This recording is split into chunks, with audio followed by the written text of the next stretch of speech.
ദൈവനാമത്തിന് മഹത്വമുണ്ടായിരിക്കട്ടെ. യേശുക്രിസ്തുവിൻ്റെ പുതിയ നിയമ രക്ഷയുടെ ഉപദേശം എന്ന വാട്സപ്പ് ഗ്രൂപ്പിൽ നിത്യജീവൻ്റെ മൊഴികൾ എന്ന വചന പരമ്പരയെ അടിയന് പ്രസംഗിക്കാൻ ദൈവം ഇടയാക്കിയ കൃപയ്ക്കായി നന്ദിയോട് സ്തുതിക്കുന്നു. ഇതിൽ എന്നെ ക്ഷണിച്ച എല്ലാ അഡ്മിന്മാരോടുമുള്ള നന്ദിയെ ഈ തരുണത്തിൽ അറിയിച്ചു കൊള്ളുന്നു. അതുപോലെ യൂട്യൂബിലും ഫേസ്ബുക്കിലും വാട്സപ്പിലും ഞങ്ങളെ ശ്രദ്ധിക്കുന്ന എല്ലാ ശ്രോതാക്കളെയും യേശുക്രിസ്തുവിൻ്റെ നാമത്തിൽ വന്ദനം ചെയ്യുന്നു. നമ്മൾ കഴിഞ്ഞ ദിവസങ്ങളിലൊക്കെ ചിന്തിച്ചു കൊണ്ടിരുന്നത് അബ്രഹാമിൻ്റെ 7 വിധമുള്ള അനുഗ്രഹങ്ങളെ കുറിച്ചായിരുന്നല്ലോ. അവിടെ നമ്മൾ കാണാൻ കഴിഞ്ഞു. ഉൽപ്പത്തി പുസ്തകം 16-ാം അധ്യായം 10-ാമത്തെ വാക്യം നമ്മൾ വായിക്കുമ്പോൾ അവിടെ ഇങ്ങനെ കാണുന്നു: യഹോവയുടെ ദൂതൻ പിന്നെയും അവളോട്, ഞാൻ നിന്റെ സന്തതിയെ ഏറ്റവും വർദ്ധിപ്പിക്കും, അത് എണ്ണിക്കൂടാതെ വണ്ണം പെരുപ്പമുള്ളതായിരിക്കും. നീ ഗർഭിണിയല്ലോ, നീ ഒരു മകനെ പ്രസവിക്കും. യഹോവ നിന്റെ സങ്കടം കേൾക്കുകൊണ്ട് അവന് ഇശ്മായേൽ എന്ന പേർ വിളിക്കണം. അല്ലെ, കഴിഞ്ഞ ദിവസം നമ്മൾ ചിന്തിച്ചതാണ്. ഇശ്മായേൽ അതായത് അബ്രഹാമിൻ്റെ വാഗ്ദത്ത സന്തതി ആയിരുന്നില്ല. പക്ഷെ അബ്രഹാമിനും സാറയ്ക്കും തെറ്റുപറ്റി. അവർ ദൈവ അനുസരണക്കേട് കാണിച്ചു. പക്ഷെ അബ്രഹാമിനെ കുറിച്ച് നമ്മൾ പഠിക്കുമ്പോൾ അബ്രഹാം അനുസരണയുള്ളവനായിരുന്നു, അനുഗ്രഹങ്ങൾ തൃപ്തിയുള്ളവനായിരുന്നു. പക്ഷെ എങ്കിലും തൻ്റെ ഭാഗത്ത് താൻ ചില തീരുമാനങ്ങൾ എടുത്തത് തനിക്ക് തന്നെ ദോഷമായി മാറിയ ഒരു കാഴ്ച നമുക്ക് അവിടെ കാണുവാനായിട്ട് സാധിക്കുന്നുണ്ട്. അപ്പോൾ ഇശ്മായേൽ എന്ന പേര് ഇടണം എന്ന് ദൈവം അഗാറിനോട് മുൻകൂട്ടി പറയുന്നത് നമുക്ക് കാണുവാനായിട്ട് സാധിക്കുന്നു.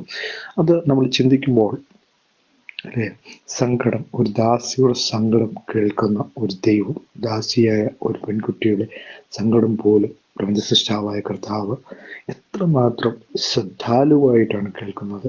നമ്മൾ പുറപ്പാട് പുസ്തകം അതിൻ്റെ 22-ാം അധ്യായം 26 മുതൽ 27 വരെയുള്ള വാക്യങ്ങൾ നമ്മൾ വായിക്കുമ്പോൾ, പുറപ്പാട് പുസ്തകം 22-ാം അധ്യായം 26 മുതൽ 26 മുതലുള്ള വാക്യങ്ങൾ നമ്മൾ വായിക്കുമ്പോൾ 26-ാമത്തെ വാക്യത്തിൽ 22-ന്റെ 26 എഴുതിയിരിക്കുന്നത്: എൻ്റെ ജനത്തിൽ നിന്റെ അടുക്കലുള്ള ഒരു ദരിദ്രന് പണം വായ്പ കൊടുത്താൽ പൊലിക്കടക്കാരനെ പോലെ ഇരിക്കരുത്, അവനോട് പലിശ വാങ്ങുന്നത്. നീ കൂട്ടുകാരൻ്റെ വസ്ത്രം പണയം വാങ്ങിയാൽ സൂര്യൻ അസ്തമിക്കും മുമ്പേ മടക്കി കൊടുക്കണം. അതുമല്ല അവൻ്റെ പുതുപ്പ്, അതുമാത്രവുമല്ല അവൻ്റെ ശരീരം മൂടുന്ന വസ്ത്രം അവൻ പിന്നെ എന്തോന്ന് പൊതിച്ചു കിടക്കും. അവൻ എന്നോട് നിലവിളിക്കുമ്പോൾ ഞാൻ കേൾക്കും, ഞാൻ കൃപാലുള്ളവനല്ലോ. അപ്പം ദൈവത്തിൻ്റെ ഒരു പ്രത്യേകത, അവൻ കൃപാലുവായ ദൈവമാണ്. അവൻ നമ്മുടെ സങ്കടങ്ങളെ അറിയുന്ന ദൈവമാണ് എന്നുള്ള കാര്യം അവിടെ രേഖപ്പെടുത്തിയിരിക്കുന്നത് നമുക്ക് കാണുവാനായിട്ട് സാധിക്കുന്നു. അല്ലേ, നമ്മുടെ സങ്കടങ്ങളിൽ നമ്മുടെ താങ്ങുന്ന ഒരു ദൈവം, നമ്മുടെ പ്രശ്നങ്ങളിൽ, നമ്മുടെ പ്രതിസന്ധികളിൽ നമ്മളെ താങ്ങുവാനായിട്ട് ദൈവം തയ്യാറാകുന്നത് എന്തുകൊണ്ടാണ്? അവൻ കൃപാലുവായത് കൊണ്ടാണ്. അപ്പൊ കൃപാലുവായ ദൈവം എന്ത് ചെയ്യുന്നു? ദാസിയുടെ കരച്ചിൽ കേട്ട് അവന് ഇസ്മായേൽ എന്ന പേരിടണമെന്ന് പറയുന്നു എന്നുള്ളതാണ്. സങ്കീർത്തനങ്ങളുടെ പുസ്തകം 103-ാം അധ്യായം 13 മുതൽ 14 വരെയുള്ള വാക്യങ്ങൾ നമ്മൾ വായിക്കുമ്പോൾ, സങ്കീർത്തനങ്ങളുടെ പുസ്തകം 103-ാം അധ്യായം, സങ്കീർത്തനങ്ങളുടെ പുസ്തകം 103-ാം അധ്യായം 1 മുതൽ നമ്മൾ വായിക്കുമ്പോൾ അവിടെ 1-ാമത്തെ വാക്യത്തിൽ എഴുതിയിരിക്കുകയാണ്: എൻ മനമേ യഹോവയെ വാഴ്ത്തുക, എൻ്റെ സർവാന്തരമേ അവൻ്റെ വിശുദ്ധ നാമത്തെ വാഴ്ത്തുക. എൻ മനമേ യഹോവയെ വാഴ്ത്തുക, അവൻ്റെ ഉപകാരങ്ങളൊന്നും മറക്കരുത്. അവൻ നിന്റെ അകൃത്യമൊക്കെയും മോചിക്കുന്നു, നിന്റെ സകല രോഗങ്ങളെ സൗഖ്യമാക്കുന്നു. അവൻ നിന്റെ ജീവനാശത്തിൽ നിന്നും വീണ്ടെടുക്കുന്നു. അവൻ ദയയും കരുണയും നിന്നെ അണിയിക്കുന്നു. അല്ലെ, നിന്റെ യൗവനം കഴുകിനെ പോലെ പുതുകി വരത്തക്കവണ്ണം അവൻ നിന്റെ വായ നന്മ കൊണ്ട് തൃപ്തി വരുത്തുന്നു. അപ്പൊ ദൈവത്തിന്റെ നാമത്തെ നമ്മൾ അന്വേഷിക്കുമ്പോൾ, അല്ലെങ്കിൽ അവന്റെ നാമത്തെ നമ്മൾ വാഴ്ത്തുമ്പോൾ, അവൻ നമുക്ക് വേണ്ടി നീതിയാക്കി കരുതുന്ന ഒരു ദൈവമായിട്ടാണ് സങ്കീർത്തനക്കാരൻ രേഖപ്പെടുത്തി വെച്ചിരിക്കുന്നത് നമുക്ക് കാണുവാനായിട്ട് സാധിക്കുന്നു. അല്ലെ, കൃപാലുവായ ദൈവം, അല്ലെ, കൃപാലുവായ ദൈവത്തെയാണ് നമ്മൾ ആരാധിക്കുന്നത്, നമ്മൾ സ്തുതിക്കുന്നത്, നമ്മൾ കാത്തിരിക്കുന്നത്. എല്ലാം കൃപാലുവായ ദൈവത്തെയാണ്. 13-ാം അധ്യായം 103-ന്റെ 13-ഉം 14-ഉം വാക്യങ്ങൾ നമ്മൾ വായിക്കുമ്പോൾ, സങ്കീർത്തന പുസ്തകം 103-ാം അധ്യായം 13-ഉം 14-ഉം ഒക്കെ നമ്മൾ വായിക്കുമ്പോൾ അവിടെ ഇങ്ങനെയാണ് എഴുതിയിരിക്കുന്നത്: അപ്പനും മക്കളോട് കരുണ തോന്നുന്നത് പോലെ യഹോവയ്ക്ക് തന്റെ ഭക്തന്മാരോട് കരുണ തോന്നുന്നു. അവൻ നമ്മുടെ പ്രകൃതി അറിയുന്നുവല്ലോ. നാം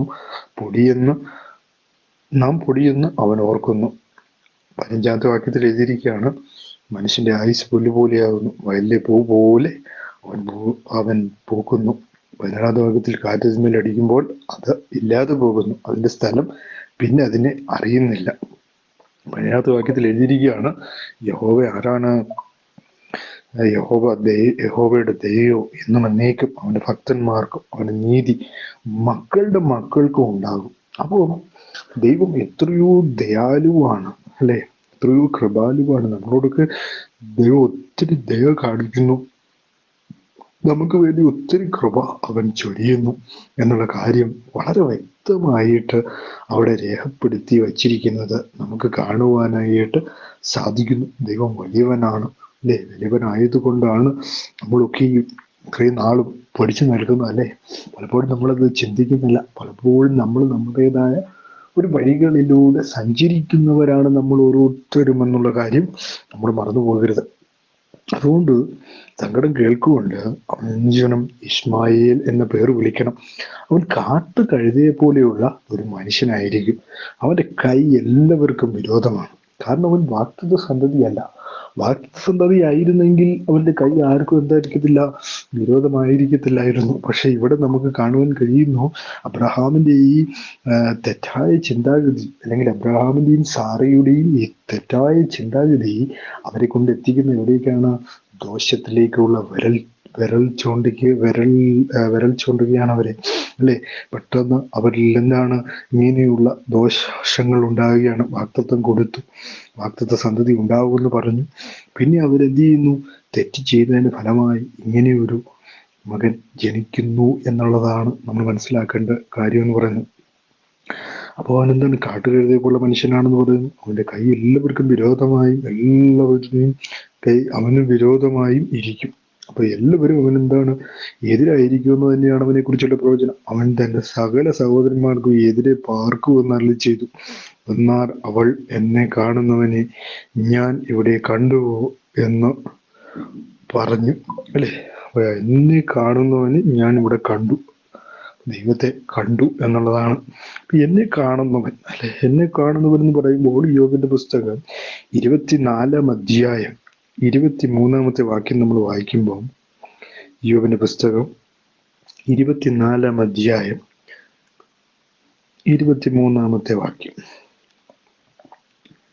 അവിടെ ഇങ്ങനെ എഴുതിയിരിക്കുന്നു: അവൻ അവർക്ക് നിർഭയവാസം നൽകുന്നു, അവർ ഉറച്ചു നിൽക്കുന്നു, എങ്കിലും അവന്റെ ദൃഷ്ടി അവരുടെ വഴികളിന്മേലുണ്ട്. അപ്പം നമ്മുടെ ഏത് വഴികളാണെന്ന് പറഞ്ഞാലും എന്താണ്?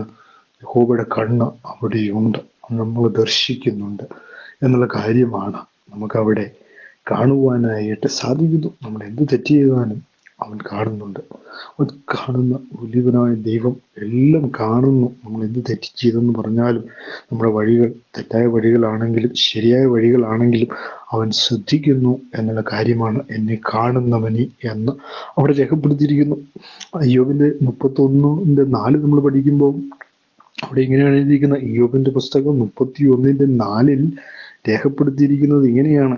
4-ാമത്തെ വാക്യത്തിൽ ഇങ്ങനെയാണ് എഴുതിയിരിക്കുന്നത്: ഞാനത് എന്റെ വഴികളെ അവൻ കാണുന്നില്ലയോ? എന്റെ വഴികൾ എന്ത് ചെയ്യുന്നു?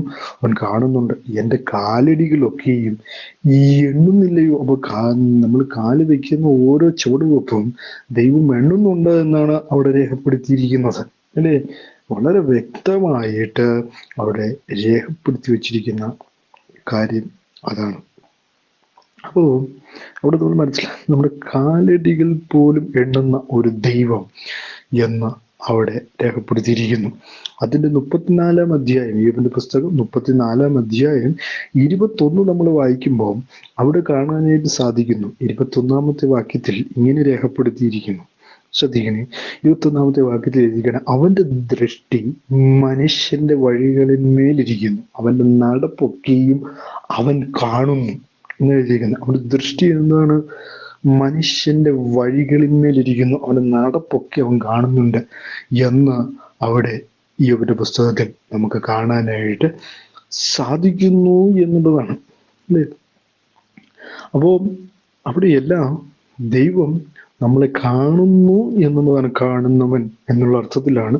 സങ്കീർത്തനങ്ങളുടെ പുസ്തകം 139-ാമത്തെ അധ്യായം 1 മുതൽ 6 വരെയുള്ള വാക്യങ്ങൾ നമ്മൾ പഠിക്കുമ്പോൾ അവിടെ എഴുതിയിരിക്കുന്നത് എങ്ങനെയാണ്? സങ്കീർത്തനങ്ങളുടെ പുസ്തകം 139-ാം അധ്യായം 1 മുതൽ 6 വരെയുള്ള വാക്യങ്ങൾ അവിടെ എഴുതിയിരിക്കുകയാണ്, യഹോവേ നീ എന്നെ ശോധന ചെയ്ത് അറിഞ്ഞിരിക്കുന്നു. ശ്രദ്ധിക്കണം, യഹോവ എന്ത് ചെയ്യുന്നു? നമ്മളെ ശോധന ചെയ്ത് അറിഞ്ഞിരിക്കുന്നു. 2-ാമത്തെ വാക്യം ചെയ്തിരിക്കണം, ഞാൻ ഇരിക്കുന്നതും എഴുന്നേൽക്കുന്നതും നീ അറിയുന്നു. അപ്പൊ ഇരിക്കുന്നത് അറിയുന്നുണ്ട്, എഴുന്നേൽക്കുന്ന ദൈവം അറിയുന്നു. അതുപോലെ തന്നെ എൻ്റെ നിരൂപണം അവൻ ദൂരത്തു നിന്ന് ഗ്രഹിക്കുന്നു. എൻ്റെ മനസ്സിൽ എന്താണ് എന്ന് പോലും, അതായത് നമ്മുടെ മനസ്സിലൊക്കെ എന്താണെന്ന് പോലും ദൈവത്തിന് അറിയാം എന്നുള്ള കാര്യമാണ് അവിടെ രേഖപ്പെടുത്തിയത്. 3-ാമത്തെ വാക്യം എൻ്റെ നടപ്പും കിടപ്പും എന്ത് ചെയ്യുന്നു? നീ ശോധന ചെയ്യുന്നു, എൻ്റെ വഴികളൊക്കെയും നിനക്ക് എന്ത് ചെയ്യുന്നു? മനസ്സിലായിരിക്കുന്നു. 4-ാമത്തെ വാക്യത്തിൽ യഹോവേ നീ മുഴുവനും അറിയാതെ ഒരു വാക്കും എൻ്റെ നാവിന്മേലില്ല. അതും സങ്കീർത്തനക്കാരൻ എഴുതി വെച്ചിരിക്കുകയാണ്, യഹോവേ നീ മുഴുവനും അറിയാതെ ഒരു വാക്ക് പോലും എൻ്റെ നാവിന്മേലില്ല. നീ മുമ്പും പിമ്പും എന്നെ അടച്ച് നിന്റെ കൈ എൻ്റെ മേൽ വച്ചിരിക്കുന്നു എന്നവിടെ രേഖപ്പെടുത്തിയിരിക്കുന്നു. 6-ാമത്തെ വാക്യത്തിൽ എഴുതുകയാണ്, ഈ പരിജ്ഞാനം എനിക്ക് അത്യത്ഭുതമാകുന്നു, അതെനിക്ക് ഗ്രഹിച്ചുകൂടാതെ വണ്ണം ഉന്നതമായിരിക്കുന്നു എന്ന് രേഖപ്പെടുത്തിയിരിക്കുന്നു. അപ്പോൾ ഇതിൽ നിന്നെല്ലാം മനസ്സിലാക്കുന്ന ദൈവം എല്ലാം കാണുന്നു. നമ്മൾ എന്ത് തെറ്റ് കാണിച്ചെന്ന് പറഞ്ഞാലും അവൻ ഇതെല്ലാം കാണുന്നു എന്ന് അവിടെ രേഖപ്പെടുത്തിയിരിക്കുകയാണ്, അല്ലെ? എന്നെ കാണുന്നവനെ എന്ന് അവിടെ രേഖപ്പെടുത്തിയിരിക്കുന്നു. അപ്പം ഇതിലെല്ലാം നമ്മൾ മനസ്സിലാക്കേണ്ടത് ദൈവത്തിന്റെ കണ്ണ് എവിടെയും എത്തുന്നു എന്നുള്ളതാണ്. അവിടെ എഴുതിക്കണം, ഞാൻ ഇവിടെയും കണ്ടുപോയി എന്ന് പറഞ്ഞ് എന്ത് ചെയ്തു? തന്നോട് അരുളി ചെയ്ത യഹോവയ്ക്ക്, ദൈവമേ നീ എന്നെ കാണുന്നു എന്ന് പേർ വിളിച്ച്, അതുകൊണ്ട് ആ കിണറ്റിന് ബേർ ലഹൈ രോയി എന്ന പേരാണ് ഇട്ടിരിക്കുന്നത്. ഇപ്പൊ ബേർ ലഹൈ രോയി എന്ന വാക്ക് അർത്ഥമെന്ന് നമ്മൾ പഠിക്കുമ്പോൾ അതിനെക്കുറിച്ച് കാണാൻ കഴിയുന്നത് ജീവനുള്ള ദൈവത്തിന്റെ കിണർ എന്നാണ് അതിന്റെ അർത്ഥം എന്ന് പറയുന്നത്. അപ്പോ അത് ഇവിടെ സ്ഥിതി ചെയ്യുന്നു എന്ന് പറയുന്നതിന് അടുത്ത വാക്യത്തിൽ എഴുതിയാണ്, അത് കാദേശിനും ബെരേദിനും മധ്യേ ഇരിക്കുന്നു എന്ന് അവിടെ രേഖപ്പെടുത്തിയിരിക്കുന്നു. അപ്പോൾ ഇതെല്ലാം കഴിഞ്ഞ് ദൈവം ഇത് പരിഹരിക്കുകയാണ്, അല്ലെ? ദൈവം ഇതെല്ലാം പരിഹരിച്ചു കഴിഞ്ഞപ്പോൾ എന്താണ്? പിന്നെ ഹഗാറിന് അബ്രഹാമിന് ഒരു മകനെ പ്രസവിച്ചു. ഹഗാർ പ്രസവിച്ച് തൻ്റെ മകന്, അതായത് അന്ന് അവന് അബ്രാം എന്ന് മാത്രമേ പേരുള്ളൂ, അബ്രഹാം ആയിട്ടില്ല. അതുകൊണ്ട് തന്നെ അബ്രാം എന്ന് തന്നെയാണ് അവന് പേര് പറഞ്ഞിരിക്കുന്നത്. തൻ്റെ മകന് അബ്രാം, ഇസ്മായിൽ എന്ന പേര് അബ്രഹാം ഇട്ടു, അല്ലെ? ഹഗാർ അബ്രാമിന് ഇസ്മായിലിനെ പ്രസവിച്ചപ്പോൾ അബ്രഹാമിന് 86 വയസ്സായിരുന്നു എന്ന് അവിടെ രേഖപ്പെടുത്തിയിരിക്കുന്നു, അല്ലെ? 86 വയസ്സുള്ളപ്പോഴാണ് അറിയിരിക്കുന്നത് ഇസ്മായില് ജനിക്കുന്നതെന്ന് വളരെ വ്യക്തമായിട്ട് അവിടെ രേഖപ്പെടുത്തിയിരിക്കുന്നു. പിന്നെ നമ്മൾ 17-ാം അധ്യായത്തിലേക്ക് വരുമ്പോൾ അവിടെ എഴുതിയിരിക്കുകയാണ്, 1-ാമത്തെ വാക്യത്തിൽ എഴുതിയിരിക്കുകയാണ്, അബ്രഹാമിന് 99 വയസ്സായപ്പോൾ യഹോവ അബ്രഹാമിന് പ്രത്യക്ഷനായി. അപ്പൊ നമ്മൾ വയസ്സ് വളരെ ശ്രദ്ധിക്കേണ്ട ഒരു കാര്യമാണ്, അല്ലേ? ലാസ്റ്റ് നമ്മൾ കണ്ട വയസ്സ് എത്രയായിരുന്നു? 86 വയസ്സായപ്പോൾ ഇസ്മായിൽ ജനിച്ചു. പിന്നീട് വന്ന 13 വർഷങ്ങൾ അബ്രഹാമിന്റെ എവിടെ പോയി? 13 വർഷത്തേക്ക് തന്റെ വാഗ്ദത്ത സന്തതി ഇതുവരെയും വന്നിട്ടില്ല, അല്ലെ? ദാസിയുടെ പുത്രന് വന്നുള്ളൂ. അവർ തീരുമാനിച്ച അവരുടെ അനുസരണക്കേടിനുണ്ടായ പൈതലേ അവിടെ ഉണ്ടായിട്ടുള്ളൂ. പക്ഷേ വാഗ്ദത്ത സന്തതി ഇതുവരെ പറഞ്ഞിട്ടില്ല. 99 വയസ്സായി അബ്രഹാമിന്. 13 വർഷങ്ങൾ അവന് നീണ്ടു നിന്നു ദൈവം പിന്നീട് പ്രത്യക്ഷപ്പെടുവാൻ. അപ്പൊ അതിന്റെ ദുഃഖവും ഭാരവും വേദനയും ഒക്കെ അബ്രഹാമിന് കാണും, അല്ലെ? അപ്പം ആ മകനെ കൊണ്ട് തൃപ്തനായി ഇങ്ങനെ ഇരിക്കുമായിരുന്നായിരിക്കും അബ്രഹാം ചിലപ്പോൾ. പക്ഷെ നമ്മുടെ വാഗ്ദത്തങ്ങളൊക്കെ നമ്മുടെ മുമ്പിൽ വൈകുന്നതിന് കാരണം എന്താണെന്നറിയാമോ? നമ്മൾ ദൈവത്തെ അനുസരിക്കാതെ വരും. പക്ഷെ ദൈവത്തിന് താൻ പറഞ്ഞ വാഗ്ദത്തങ്ങൾ ഒരിക്കലും താൻ മാറ്റുന്ന ദൈവമല്ല.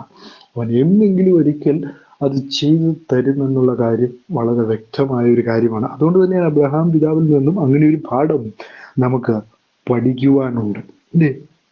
99 വയസ്സായപ്പോഴാണ് അബ്രഹാമിന് പ്രത്യക്ഷനാകുന്നു പിന്നീട്. അപ്പോൾ അത്രയും 13 വർഷങ്ങൾ താൻ എന്ത് ചെയ്യുകയായിരുന്നു? വേദന തിങ്ങുകയായിരുന്നിരിക്കാം അല്ലേ. സാറായിക്ക് മച്ചി എന്ന പേര് അല്ലെ, സാറായിക്ക് മച്ചി എന്ന പേരുണ്ട്. അപ്പൊ ഇങ്ങനെയെല്ലാം താനും ഭാര്യയും വളരെ വേദനയോട് സഹിച്ച് കടിച്ചു പിടിച്ചിരിക്കുമ്പോഴാണ് 99 വയസ്സായപ്പോൾ എന്ത് ചെയ്തു?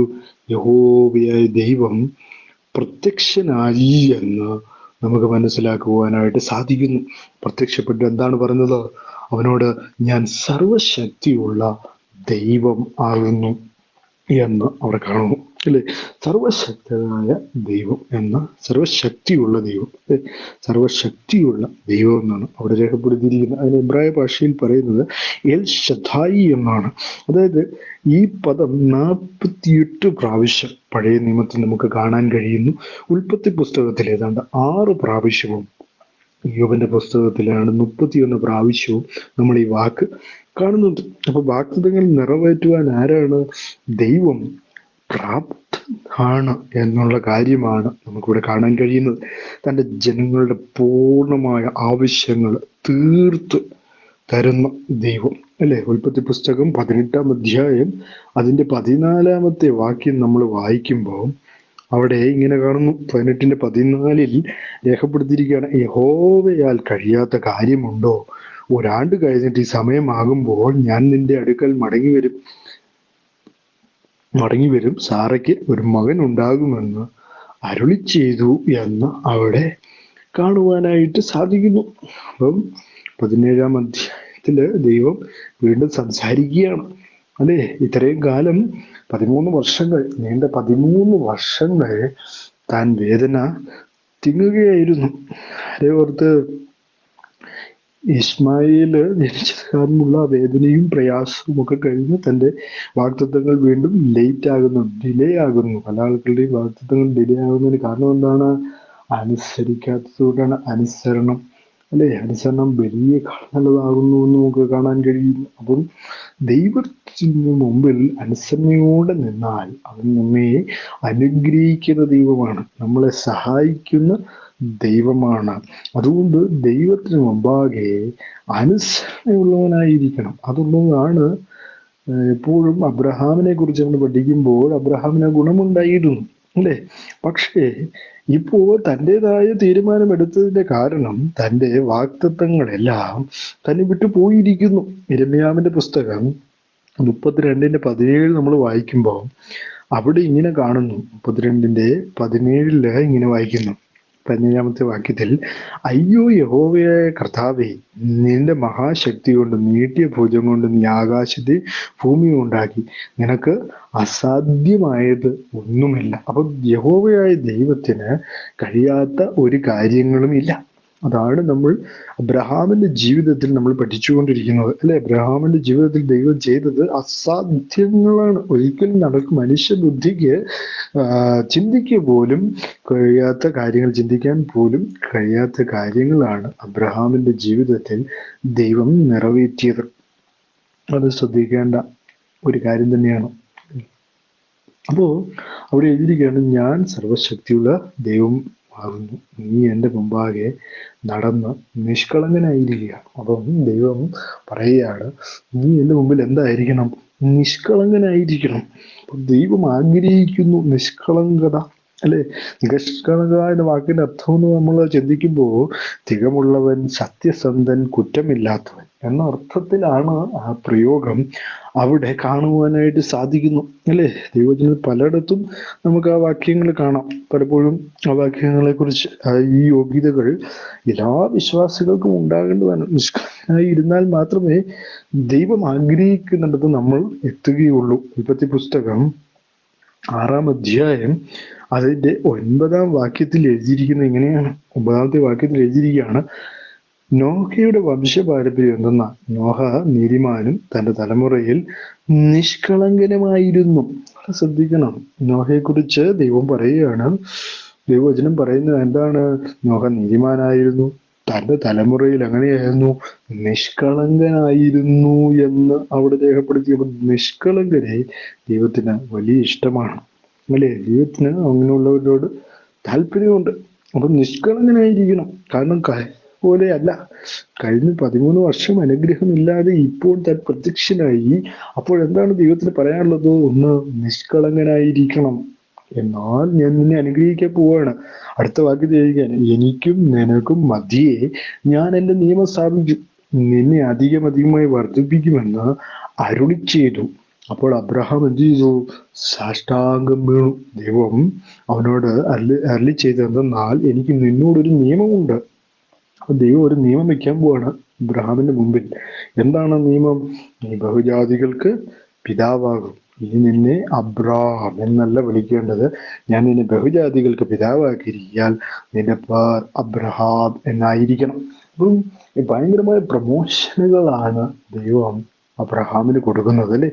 അബ്രഹാം ദൈവത്തിന് വേണ്ടി നിന്നതുകൊണ്ട് ദൈവം ഓരോ തരത്തിൽ പ്രൊമോട്ട് ചെയ്ത് മുന്നോട്ട് അബ്രഹാമിനെ അനുഗ്രഹിക്കുന്നത് കാഴ്ച നമുക്ക് കാണുവാനായിട്ട് സാധിക്കുന്നു. നീ ബഹുജാതികൾക്ക് പിതാവാകും. ഇനി നിന്നെ അബ്രാം എന്നല്ല വിളിക്കേണ്ടത്, ഞാൻ അബ്രഹാം എന്ന് വിളിക്കുമെന്നാണ്. അബ്രാം എന്നല്ല നിന്നെ വിളിക്കേണ്ടത്, ഞാൻ നിന്നെ ബഹുജാതികൾക്ക് പിതാവാക്കിയിരിക്കുകയാണ്. എന്താണ് വിളിക്കുന്നത്? അബ്രഹാം എന്നായിരിക്കും നിന്നെ ഇനി വിളിക്കാൻ പോകുന്നതെന്നാണ് ദൈവം പറയുന്നത്. ഞാൻ നിന്നെ എന്ത് ചെയ്യും? അധികമായി വർദ്ധിപ്പിച്ച് അനേകം ജാതികളാക്കും. നിന്നിൽ നിന്ന് രാജാക്കന്മാർ ഉത്ഭവിക്കും.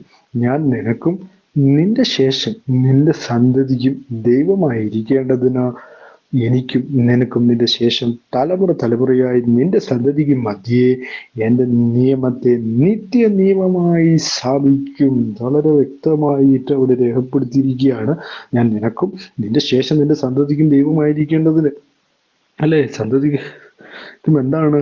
ദൈവമായിരിക്കാൻ പോവുകയാണ്, അല്ലേ? അബ്രഹാമിന് മാത്രമല്ല, അബ്രഹാമിന്റെ സന്തതികൾക്ക് പോലും, വരാൻ പോകുന്ന തലമുറയ്ക്ക് പോലും ദൈവമാകാൻ പോവുകയാണ് എന്ന വാക്തത്വം അവിടെ കൊടുക്കുകയാണ്. യിരെമ്യാവിന്റെ പുസ്തകം 31 അധ്യായം 31 മുതലുള്ള വാക്യങ്ങൾ നമ്മൾ വായിക്കുമ്പോൾ, യിരെമ്യാവിന്റെ പുസ്തകം 31 അധ്യായം 31 മുതലുള്ള വാക്യങ്ങൾ നമ്മൾ വായിക്കുമ്പോൾ, ഞാൻ ഇസ്രായേൽ ഗൃഹത്തോടും യഹൂദാ ഗൃഹത്തോടും പുതിയൊരു നിയമം ചെയ്യുന്ന കാലം വരുമെന്ന് യഹോവയുടെ അരുളപ്പാട്. ഞാൻ അവരുടെ പിതാക്കന്മാരെ കൈക്ക് പിടിച്ചു മിസ്രയീം ദേശത്ത് നിന്ന് കൊണ്ടുവന്ന നാളിൽ ഞാൻ അവരോട് ചെയ്ത നിയമം പോലെയല്ല.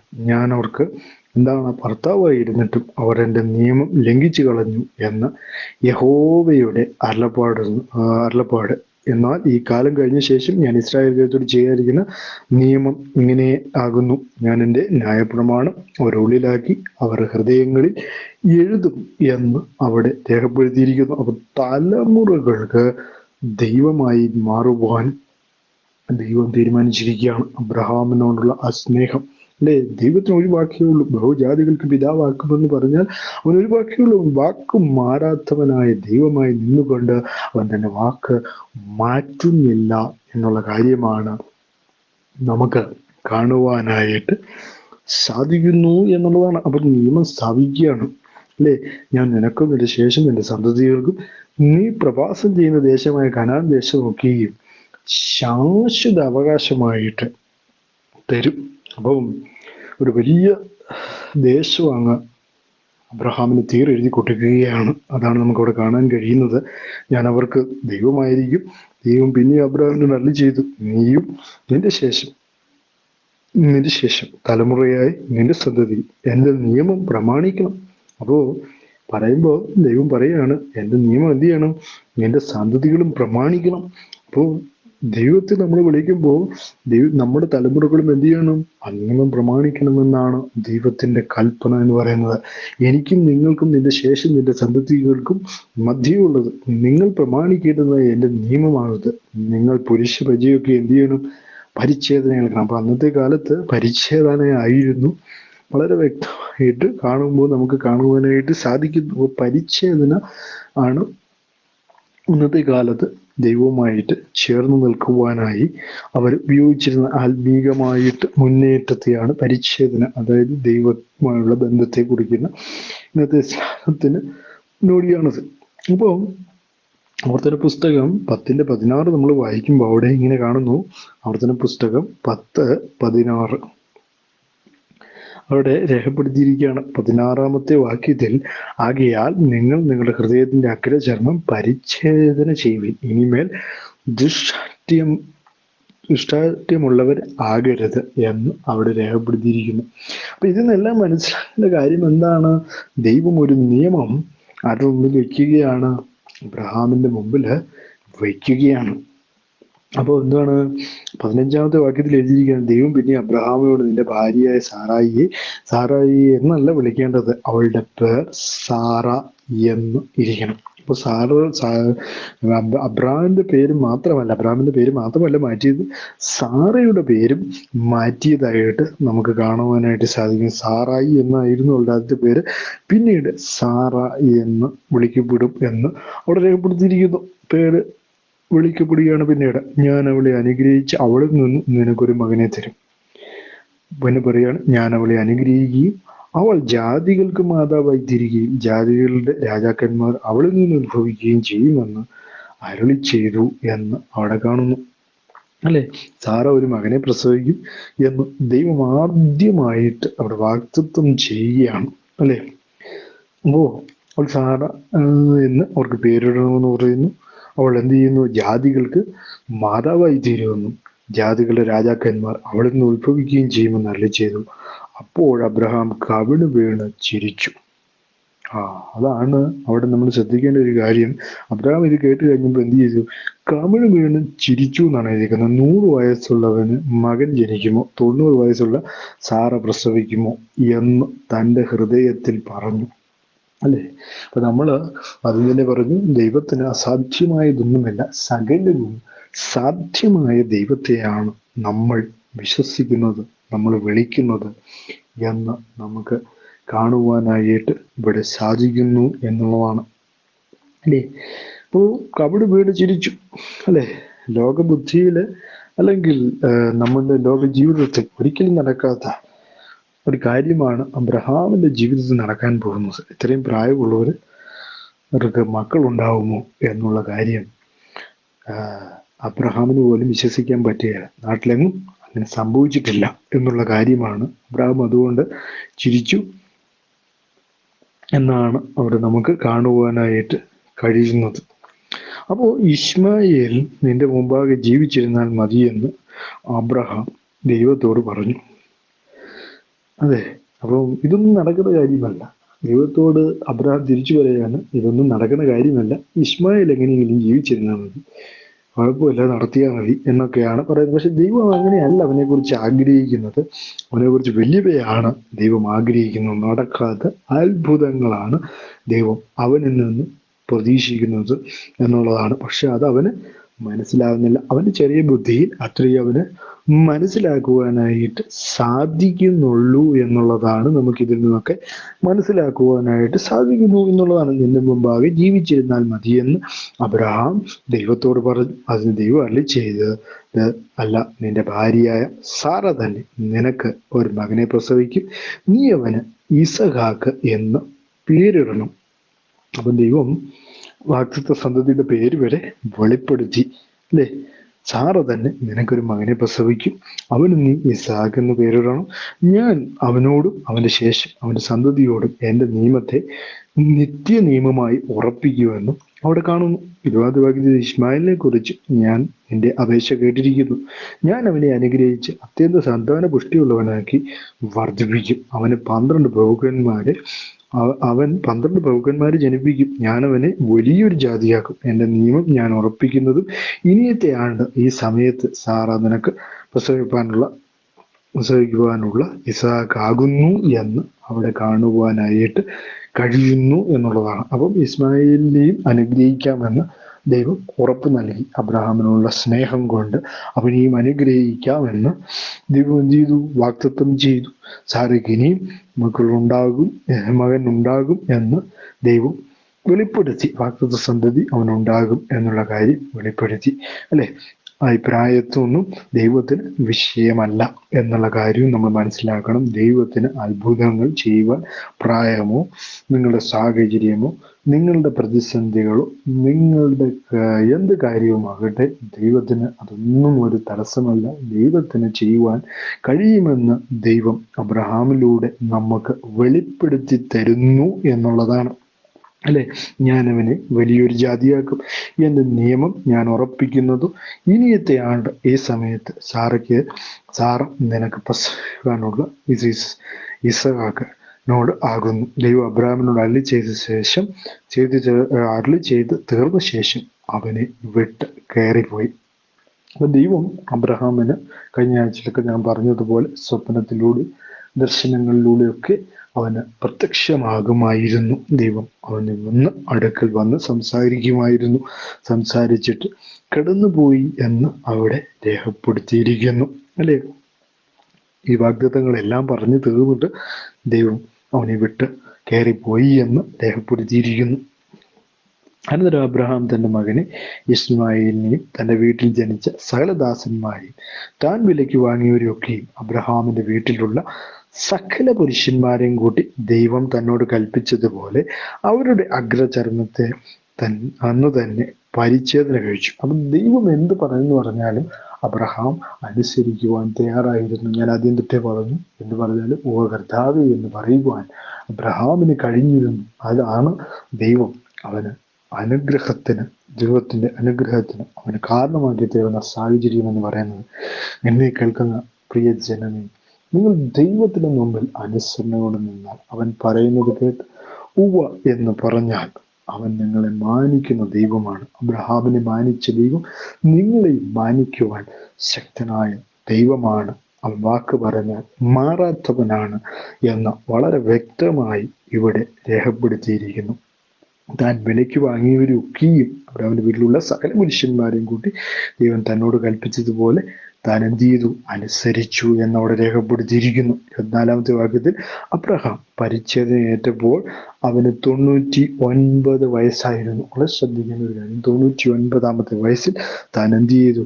അത്രയും പ്രായമുള്ള മനുഷ്യരെ പരിച്ഛേദന കേൾക്കണ്ട എന്നൊന്നും അബ്രഹാം തൻ്റെ ബുദ്ധിയിൽ തീരുമാനിച്ചില്ല. ദൈവം പറയുന്നത് അനുസരിക്കുവാൻ താൻ തയ്യാറായിരുന്നു. അത് തൻ്റെ വിജയത്തിന്, തൻ്റെ ജീവിതത്തിന് അത് കാരണമായി തീർന്നു. എന്നെ കേൾക്കുന്ന പ്രിയ ജനമേ, നിങ്ങളുടെ ജീവിതത്തിൽ ജയമില്ല എങ്കിൽ നിങ്ങൾ ഒന്ന് ചിന്തിച്ചു കൊള്ളണം, ദൈവം നിങ്ങളുടെ വഴികളിലില്ല. അതുകൊണ്ടാണ് നിങ്ങളുടെ ജീവിതത്തിൽ ജയമുണ്ടാകാത്തത്, അല്ലെങ്കിൽ നിങ്ങളുടെ വിജയത്തിന്, നിങ്ങളുടെ പരാജയത്തിന് കാരണം നിങ്ങളുടെ വഴികളിൽ ദൈവം ഇല്ല. അതുകൊണ്ട് ദൈവ വഴികളിൽ നിങ്ങൾ എത്തുമ്പോൾ നിങ്ങൾക്കത് വിജയമായി തീരുമെന്ന് ഈ വചനം വളരെ വ്യക്തമായി നമ്മളോട് സംസാരിക്കുന്നു എന്നുള്ളതാണ്. 24-ാമത്തെ വാക്യത്തിലേക്ക് വരുമ്പോൾ അബ്രഹാം പറയുകയാണ്, അബ്രഹാമിനെ കുറിച്ച് പറയുന്നവൻ പരിച്ഛേദന ഏറ്റപ്പോൾ അവൻ 99 വയസ്സായിരുന്നു. 25-ാമത്തെ വാക്യത്തിൽ അവന്റെ മകനായ ഇസ്മായിൽ പരിച്ഛേദന ഏറ്റപ്പോൾ അവന് 13 വയസ്സായിരുന്നു എന്നോട് രേഖപ്പെടുത്തിയിരിക്കുന്നു. അബ്രഹാമും അവന്റെ മകനായ ഇസ്മായിലും ഒരേ ദിവസം തന്നെ പരിച്ഛേദന ഏറ്റു. വീട്ടിൽ ജനിച്ച ദാസന്മാരും അന്യരോടും അവൻ വിലയ്ക്ക് വാങ്ങിയവരുമായി അവന്റെ വീട്ടിലുള്ളവർ എല്ലാവരും അവനോടുകൂടെ എന്ത് ചെയ്തു? പരിച്ഛേദന ഏറ്റു എന്ന് അവിടെ രേഖപ്പെടുത്തിയിരിക്കുന്നു. അപ്പൊ എന്താണ് ഇതെല്ലാം മനസ്സിലാക്കേണ്ടത്? ദൈവം പറഞ്ഞത് അതേപടി അനുസരിക്കുവാൻ അബ്രഹാം തയ്യാറായിരുന്നു. അത് ദൈവം അവന് നീതിയായി കണക്കാക്കി എന്നുള്ളതാണ്. അതുകൊണ്ട് എന്നെ കേൾക്കുന്ന പ്രിയ ജനമേ, ഈ കാലങ്ങളിൽ ആ ദൈവത്തെ അനുസരിച്ചുകൊണ്ട് ആ ദൈവത്തിന്റെ പാതകളിൽ നടന്നാൽ അവൻ നിങ്ങളെ അനുഗ്രഹിച്ച് നിങ്ങളെ വർദ്ധിപ്പിക്കുന്ന ദൈവമാണ് എന്ന് ഇവിടെ നമുക്ക് കാണുവാനായിട്ട് സാധിക്കുന്നു. ഈ ദിവസങ്ങളിൽ നിങ്ങളുടെ വിശ്വാസം വിലയേറിയതെങ്കിൽ അബ്രഹാമിനെ പോലെ നിങ്ങളെ മാനിക്കുന്ന ഒരു ദൈവം സ്വർഗത്തിലുണ്ട്. അവൻ നിങ്ങൾക്ക് പ്രതിഫലം തരിക തന്നെ ചെയ്യും. ഈ വചനങ്ങൾ നിങ്ങൾക്ക് അനുഗ്രഹപ്രദമായെങ്കിൽ ഞാൻ നിങ്ങൾക്ക് വേണ്ടി പ്രാർത്ഥിക്കുവാൻ പോവുകയാണ്. മഹാപരിശുദ്ധനും നിത്യനുമായ ദൈവം ഈ സമയത്തിനായി സ്തുതിക്കുന്നു, വാഴ്ത്തുന്ന കർത്താവെ. ഇത്രയും നേരം വചനം ശ്രമിച്ച എല്ലാവരെയും യേശു കർത്താവ് വാഴ്ത്തി അനുഗ്രഹിക്കട്ടെ എന്ന് പ്രാർത്ഥിക്കുന്നു കർത്താവെ. അബ്രഹാമിനെ അനുഗ്രഹിച്ചതുപോലെ അവരെ നിന്നെ അനുഗ്രഹിക്കണമേ എന്ന് പ്രാർത്ഥിക്കുന്നു. കർത്താവിൻ്റെ കൃപ എല്ലാവരോടും കൂടെ ഇരിക്കണം. എല്ലാ അഡ്മിന്മാരെ എല്ലാം കർത്താവിൻ്റെ കരങ്ങളിൽ ഏൽപ്പിച്ച് പ്രാർത്ഥിക്കുന്നു. ഞങ്ങളുടെ ശ്രോതാക്കളെയും കർത്താവിൻ്റെ കരങ്ങളിൽ ഏൽപ്പിച്ച് പ്രാർത്ഥിക്കുന്നു. ഏത് പ്രശ്നങ്ങളിലൂടെ, ഏത് പ്രതിസന്ധികളിലൂടെ, രോഗങ്ങളിലൂടെ കടന്നു പോകുന്നെങ്കിൽ പൂർണ്ണമായ സൗഖ്യം വിടുതലും എൻ്റെ കർത്താവ് കൽപ്പിക്കണമേ എന്ന് പ്രാർത്ഥിക്കുന്നു. പ്രാർത്ഥന സ്വർഗം ശ്രദ്ധ വെച്ച് കേട്ടിരിക്കുന്ന സ്തോത്രം, മാനം മഹത്വപ്പിച്ച് എടുക്കണം. എല്ലാം യേശു ക്രിസ്തുവിൻ്റെ ധന്യമുള്ള തിരുനാമത്തിൽ തന്നെ. ആമേൻ, ആമേൻ.